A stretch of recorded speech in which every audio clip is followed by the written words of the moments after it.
A ver, hay que imaginar por un momento tener una deuda con el Estado. Una de esas sumas que, bueno, que podrían llevar a la quiebra a una empresa entera. Desde luego. Una losa financiera, digamos. Exacto. Una cifra que durante años crece ahí silenciosamente en los cajones de la burocracia, sumando multas, acumulando intereses y generando un insomnio crónico para cualquier directivo. Y tanto que insomnio. Es que el mantenimiento de valor no perdona. Pero de repente, con un solo trazo de bolígrafo presidencial, todo ese peso monumental simplemente se evapora. Suena ficción, claro, pero está a escasos días de convertirse en la realidad fiscal de todo un país. Bueno, es que es un fenómeno que redefine por completo la relación entre el Estado y el contribuyente. Esta inminente ley de alivio tributario en el Estado plurinacional de Bolivia no es un simple ajuste de tuercas, es un reinicio total del sistema. Vale, vamos a desgranar esto con precisión.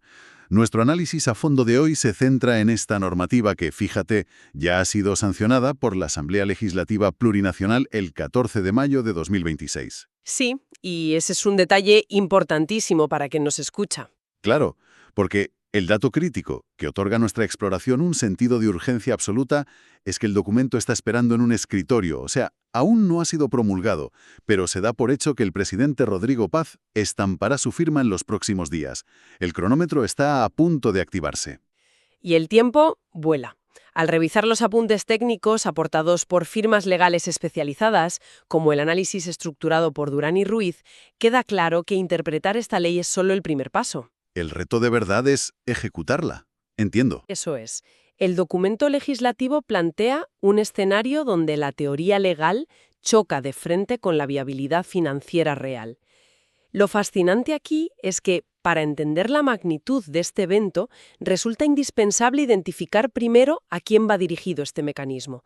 No es un perdón ciego lanzado al aire. Aquí es donde se pone realmente interesante. Hablamos de contribuyentes con deudas ante el Servicio de Impuestos Nacionales, el SIN, y la Aduana Nacional. Exacto. Las dos grandes entidades recaudadoras. Pero a ver, el documento detalla situaciones que suenan bastante técnicas.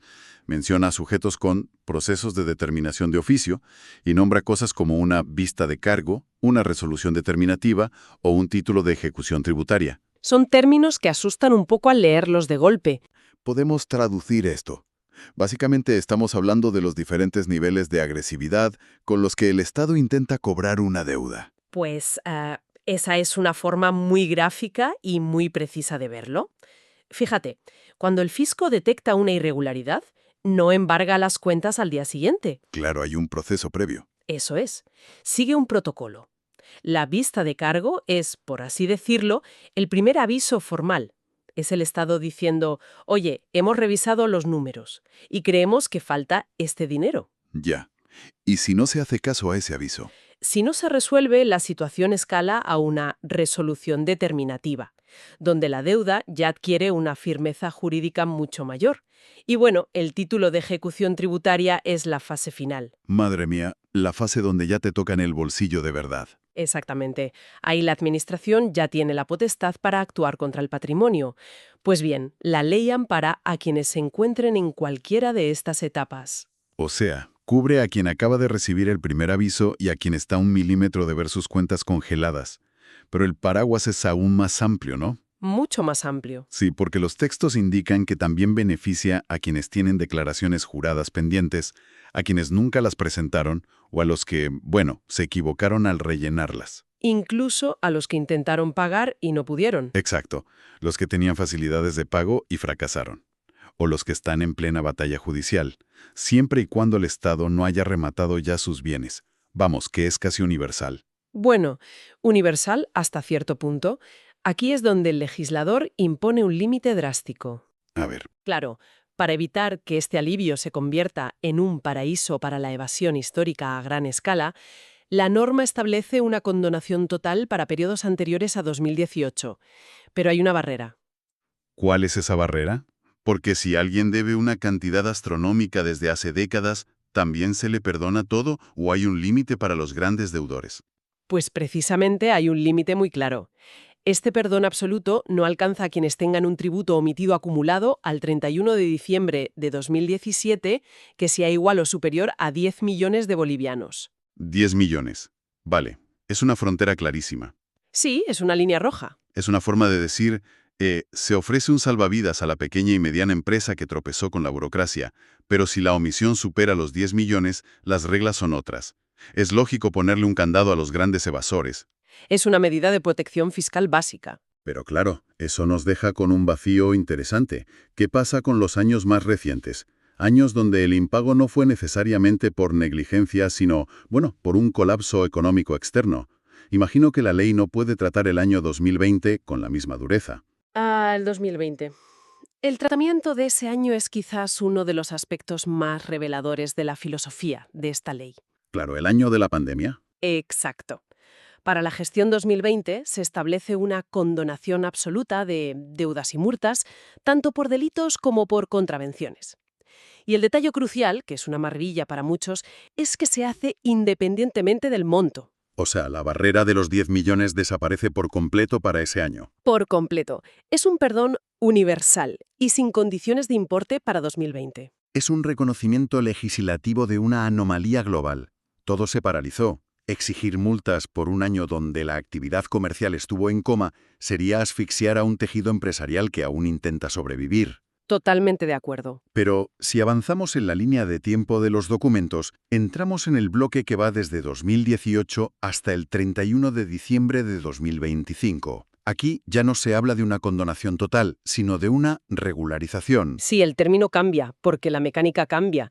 Este mecanismo, para el periodo reciente, está diseñado para incentivar el pago rápido. Para inyectar liquidez inmediata, claro. Eso es, si un contribuyente decide pagar su deuda al contado, el tributo omitido se actualiza. Pero la ley aplica un descuento monumental. Se perdona el 50% del llamado mantenimiento de valor. Un segundo. Detengámonos en ese mantenimiento de valor. A ver, Porque suena a un tecnicismo inofensivo, pero suele ser la pesadilla de cualquier deudor. Esto se refiere al ajuste inflacionario usando las UFOBs, las Unidades de Fomento de Vivienda Bolivianas. exactamente. Es la indexación a la inflación.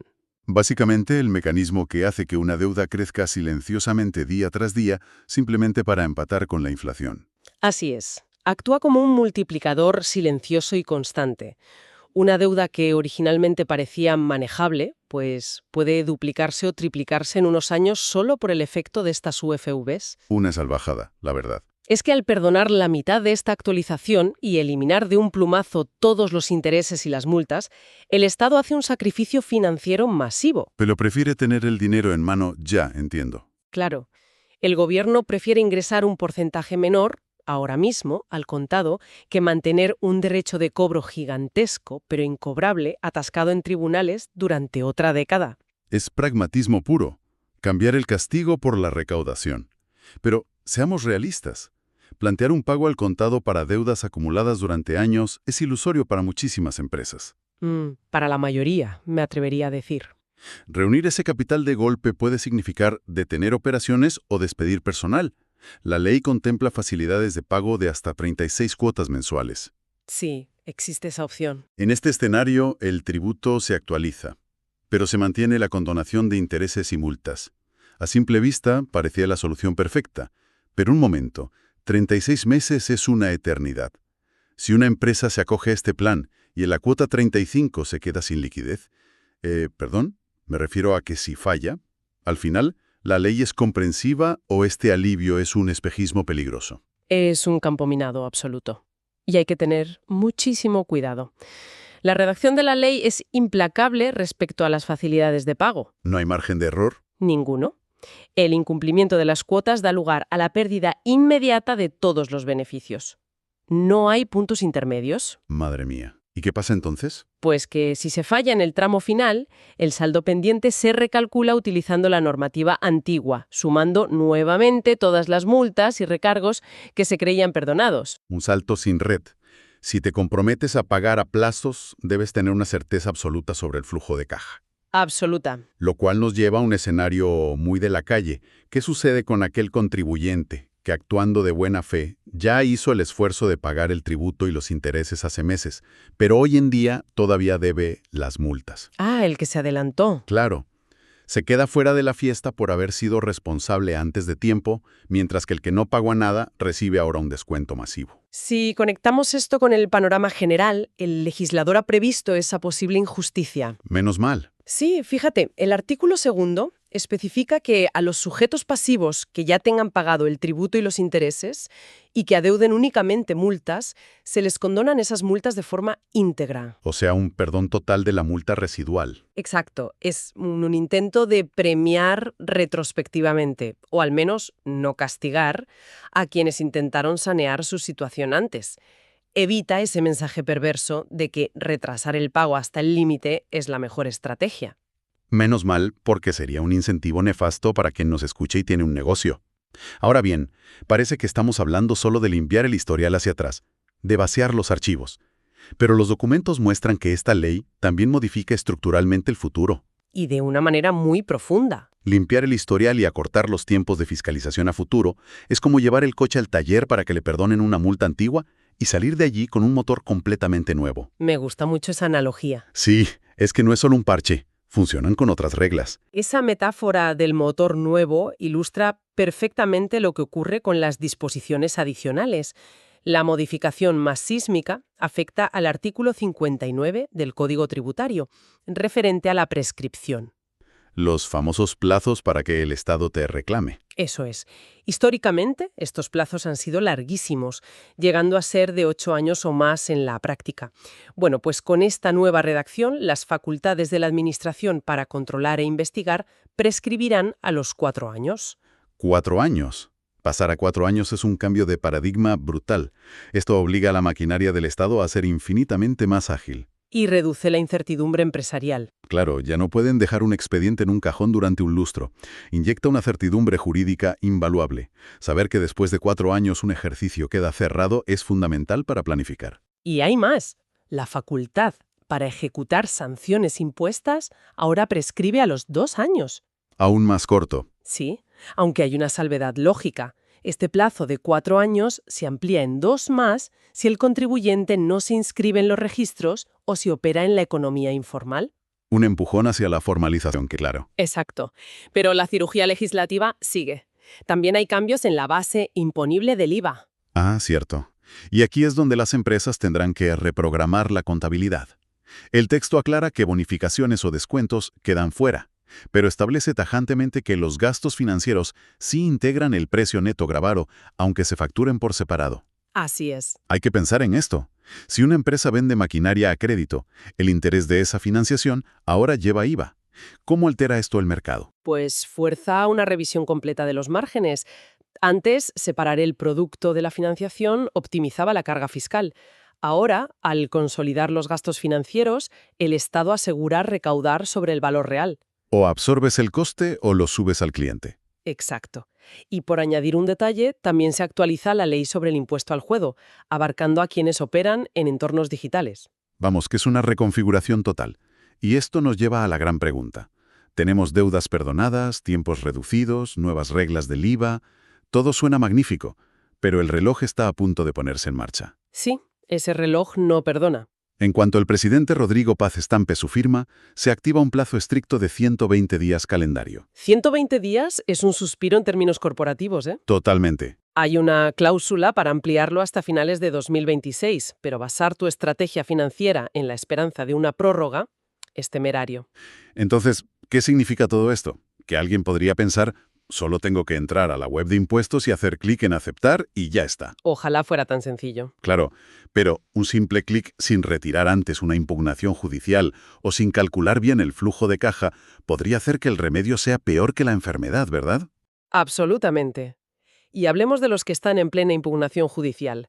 Para acceder a la condonación no pueden mantener la demanda. Tienen que presentar un desistimiento formal. O sea, rendirse legalmente. Es una rendición calculada. El Estado te dice, oye, retiras tu defensa, aceptas la deuda y yo te elimino el castigo. Pero redactar esto bien en esos 120 días requiere precisión quirúrgica. Un error de forma y te quedas sin perdón y habiendo confesado la deuda. Madre mía, una trampa mortal si vas sin cuidado. Por eso, al ver los documentos, la aportación de la firma de abogados Durán y Ruiz parece indispensable. Es que la burocracia no perdona, como decía. El acompañamiento de expertos civiles como Durán y Ruiz separa a quienes logran el alivio de quienes terminan con deudas recalculadas. Porque hay que auditar, rectificar declaraciones, redactar el desistimiento. Y decidir entre el pago al contado o las cuotas basándose en proyecciones reales. No es un trámite, es una operación de salvamento a contrarreloj. Pues recapitulemos. Estamos ante un evento legislativo monumental en Bolivia.